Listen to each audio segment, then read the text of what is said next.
আমার আরেকটি ব্লগে সবাইকে স্বাগতম। তো দেখো আমাদের কিন্তু পুজো দেওয়া কমপ্লিট হয়ে গেছে। তো আমরা এখন কেনাকাটি করার পর বাড়ির দিকে কিন্তু রওনা দিব। হোটেলে গিয়ে ফ্রেশ হয়ে খাওয়া দাওয়া করে কিন্তু রওনা দিব। তো দেখো আমাদের এখনও পুজো দেওয়া কমপ্লিট হয়ে গেছে। এরপরে আমরা কেনাকাটা করব। তো মন্দিরের একটু ভিডিও করে নিলাম। মন্দিরে যে চূড়াগুলো দেখতে পাচ্ছ এগুলো কিন্তু সব গোল্ডের, মানে সোনার। তো কে করে দিয়েছে সেটা কিন্তু তোমরা অবশ্যই জানো, আর সেটা সবাই জানে, তাই না? তো তারপর আমরা কিছু কেনাকাটি করব। তো এখানে যে সিংহ আছে, দেখো সিংহর সাথে একটা ছবি তুলব, সেটাও হলো না। আমাদের একটু মানে তাড়া ছিল, মানে আমাদের পুজোটা শেষ হয়েছে 2টোর সময়। তো আমাদের হোটেল ছাড়তে হবে 1টা নাগাদ, মানে 12টা থেকে 1টার মধ্যে ছাড়তে হবে। সেই জন্য তাড়াহুড়ো করে আর বেশি কিছু ভিডিও ছবি করা হয়নি, সেই জন্য রওনা দিয়েছিলাম। তারপর দেখো আমরা এদিকে যাচ্ছি দোকানে কেনাকাটা করার জন্য। তো কিছু তো কিনতেই হবে, মন্দিরে যাওয়া মানে ফটো টটো কিছু কিনতেই হবে, তাই না? সবাইকে দিতে হবে প্রসাদ সহ, ফটো সহ।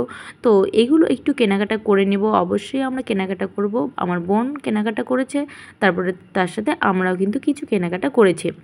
তো কেনাকাটা করার পর বাড়ির দিকে রওনা দিতে হবে। তো জলদি জলদি করে বাড়ির দিকে রওনা দিতে হবে। আর এখানে কিন্তু মায়ের মন্দিরে এসে কিন্তু ভীষণই ভালো লাগলো। আমি এর আগের ব্লগটিতে বলেছিলাম ভীষণ সমস্যার মধ্যে পড়েছি। সে সমস্যার মধ্যে পড়লে কিন্তু আমরা কিন্তু পুজোটা কিন্তু ভালোভাবেই দিয়েছি। তো পুজোটা ভালোভাবে দিলে কিন্তু মনও শান্তি হয়। তুমি যতই পরিশ্রম করো না কেন, তোমার মনটা কিন্তু খুব ভালো থাকবে এবং ভালো হয়। কষ্টের ফলে যদি তোমরা পুজোর মায়ের দেখা পাও, সেই কষ্টটা আর কষ্ট মনে হয় না। এটা কিন্তু আমার অভিজ্ঞতা থেকে বলছি। আমি কিন্তু অনেক কষ্ট করেছি এই মায়ের সাথে দেখা করার জন্য, সেই জন্য আর আমার কিন্তু কষ্টটা মনে হচ্ছে না যে কষ্ট হচ্ছে। তো তারপরে দেখো আমরা কিছু কেনাকাটি করব, দেখা হচ্ছে। দেখতে দেখতে কিন্তু পিছনের দিকে কিন্তু আমি কিন্তু কেনাকাটা মানে করেই ফেলেছি। কেনাকাটা করার পর হোটেলে এসে ফ্রেশ হলাম। ফ্রেশ হয়ে এখন আমরা হোটেলে খাওয়া দাওয়া করে, হোটেল ছেড়ে দিয়ে তারপরে হোটেলে খাওয়া দাওয়া করে কিন্তু আমরা ফ্রেশ হয়েছি। ফ্রেশ হওয়ার পর এই যে ট্রেনে উঠে পড়েছি এবং রওনাও দিয়েছি বাড়ির উদ্দেশ্যে। তো সেখান থেকে অনেক মন্দির ছিল, বালাজি ছিল, ত্রিপতি ছিল, তারপর উমা ছিল, বৈশিষ্ট্য ছিল। এগুলো হচ্ছে মন্দিরের নাম। কিন্তু আমি এর আগের বার গিয়ে ওই মন্দিরগুলো ঘুরেছি, কিন্তু এবার গিয়ে আর সেই মন্দিরগুলো যাওয়া হয়নি, কারণ আমার ছেলের এক্সাম ছিল। মানে এমন টাইমে এক্সাম পড়েছে কিন্তু আমার ছেলের এক্সাম হওয়ার ক্ষেত্রে ছিল পুজোর আগে, কিন্তু সেটা এখন আর হলো না, মানে পুজোর পরে হয়েছে। আর টিকিট যখন আমাদের কেটেছে, সেই পরীক্ষাটা কিন্তু তখনই হয়েছে। তো সেটা আর ঘোরা হলো না। তারপরে আমরা বাড়ির দিকে রওনা দিয়েছি। নেক্সট টাইমে যখন যাব অবশ্যই আবারও ঘুরতে যাব। ঘুরতে গেলে কার না ভালো লাগে, সবারই ভালো লাগে। তো দেখো সুন্দর ভিউ। তো এরকম ভিউ দেখলে মন প্রাণ জুড়িয়ে যায়। আর আমার ছেলে তো পাহাড় দেখে ভীষণ খুশি। আমার ছেলে পাহাড় এত ভালোবাসে মানে ভীষণ ভালোবাসে। তো আমারও কিন্তু ভীষণই ভালো লাগে পাহাড়। তো পাহাড়ের কার না ভালো লাগে, তাই না? ঘুরতে সবারই ভালো লাগে, তো আমার তো ভীষণ ভালো লাগে।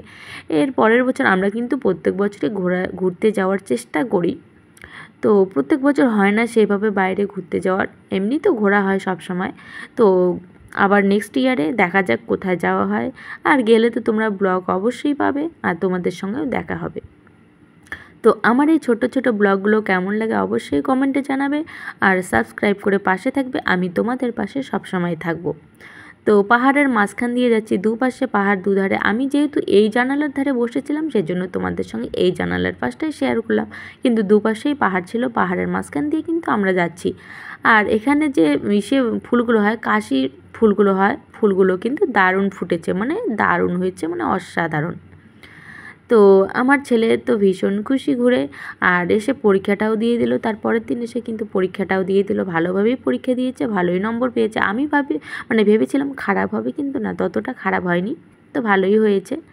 তো আবার ঘুরতে যাওয়া হবে। আর তোমরা কারা কারা গেছো কামাখ্যা মায়ের মন্দিরে অবশ্যই কমেন্টে জানাবে। তো আমার এই মিনি ব্লগগুলো কেমন লাগে, সব সময় আমি ব্লগ দিয়ে থেকেই 4টার মধ্যে। তো অবশ্যই সাবস্ক্রাইব করে পাশে থাকবে, এবং আবারও দেখা হবে নেক্সট অন্য কোনো ব্লগে। ততক্ষণ সবাই সুস্থ থাকবে, ভালো থাকবে। আবার দেখা হবে নেক্সট অন্য কোনো ব্লগে। তো দেখো পাহাড়ের দুধারে মাঝখান দিয়ে যাচ্ছি। তো আমার হাজব্যান্ড বলছে এর পরের বার হচ্ছে কোথায় যাবে কোথায় যাবে। তো এখন ঘুরে আসলাম, আবার 6 মাস গ্যাপ দেব, 6 মাস পরে দেখা যাক কোথায় যাওয়া হয়, তাই না? তো দেখো পাহাড়টা মানে একদিকে সবুজ কালার আর একদিকে ধোয়া কালার, তোমাদের কেমন লাগলো অবশ্যই কমেন্টে